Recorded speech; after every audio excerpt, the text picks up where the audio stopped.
जब हम भगवान के भरोसे रहते हैं तो कोई कमी नहीं रहती, कमी हमारे भरोसे में है।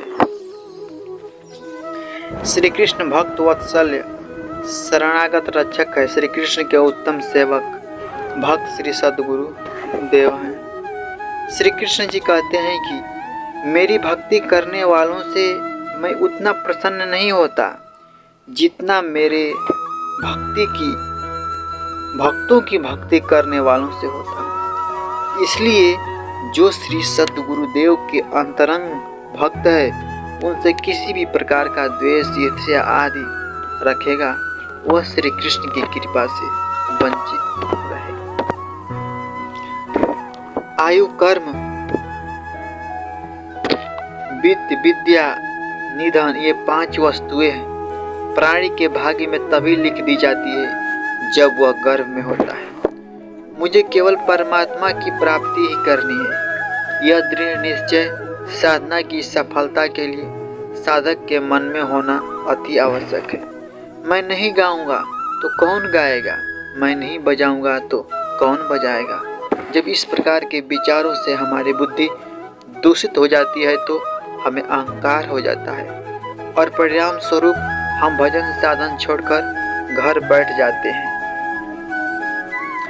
बाहर से तो हम बहुत गाते हैं कि भगवान आपकी कृपा से सब काम हो रहा है, और अंदर से सोचते हैं कि कर सब मैं रहा हूँ और बेकार में नाम तेरा हो रहा है।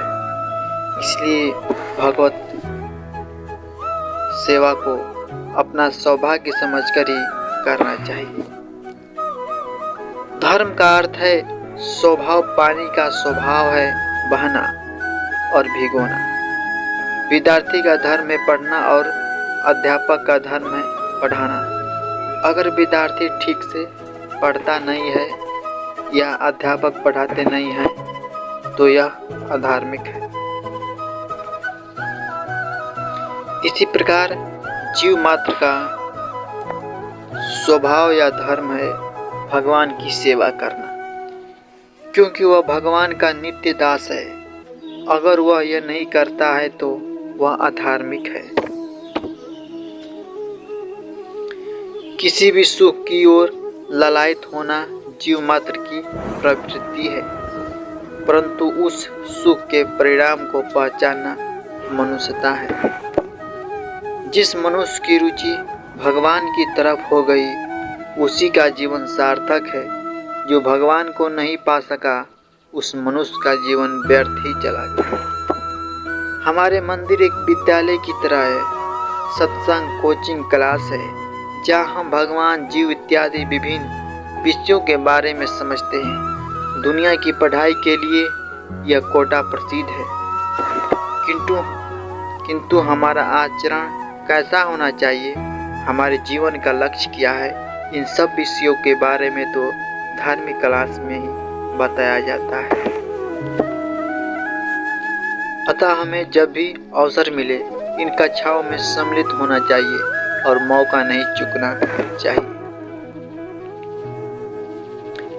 आजकल लोगों को धर्म से चिढ़ है, लोग धर्म को मानना नहीं चाहते। इसका भी कारण है कथाकथित जो महात्मा बन जाते हैं, शिष्य बनाते हैं, भीड़ इकट्ठी करते हैं और लोग भी उनमें श्रद्धा करने लग जाते हैं। फिर जब उनके कारनामे बाहर आते हैं तो लोग बोलते हैं कि धर्म कर्म सब बेकार है। धर्म बेकार नहीं है, हम बेकार हैं। गाय का दूध तो शुद्ध होता है, लेकिन हम उसमें मिलावट कर देते हैं। इसलिए हमें शास्त्र आज्ञा अनुसार वास्तविक संत को पहचान कर ही उनका अनुसरण करना चाहिए। इसी से ही हमारा कल्याण हो सकता है। इस जगत के सारे संबंध एक स्वप्न की भांति अनित्य है। स्वप्न टूट जाने पर हम उसकी असत्यता का अनुभव करते हैं। हम कभी हंसते हैं तो कभी रोते हैं, किंतु जब हमारी चेतना जागृत होती है तब हम अनुभव करेंगे कि यह सब तुच्छ या निरर्थक है। गृहस्थ में इस तरह रहे कि मैं भगवान का हूँ, भगवान ही मेरे हैं, यह परिवार भगवान का है और इसके पालन की जिम्मेदारी भगवान ने मुझे सौंपी है। परमार्थ पथ में उन्नति करने हेतु पथ प्रदर्शक होना नितांत आवश्यक है। जगत की किसी भी कला या विद्या को प्राप्त करने हेतु उस विद्या में पारंगत व्यक्ति की आवश्यकता होती है। फिर आत्मविद्या में पारंगत व्यक्ति के बिना कोई भी परमार्थ में आगे कैसे बढ़ सकता है।